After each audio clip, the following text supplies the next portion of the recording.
Saudi সরকার যেভাবে করে অনুষ্ঠানগুলো করছে এটা বারবার করে করতে থাকুক, আমরাও সুযোগ পাই বারবার করে আসার, বা আমাদের বাংলাদেশের শিল্পীরা আসতে থাকুক, বাংলাদেশের কালচারকে আমরা বিশ্বের মধ্যে ছড়িয়ে দিতে চাই যেভাবে এই প্রোগ্রামটা হচ্ছে। আসার পর আসলে সত্যি কথা বলতে মনেই হয় না যে আমি সৌদি আরবে আছি।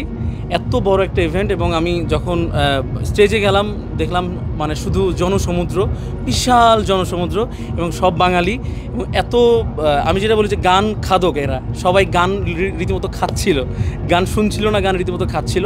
আমার ভীষণ ভালো লেগেছে এত সুন্দর ক্রেজি অডিয়েন্সের মধ্যে গান করতে পারে।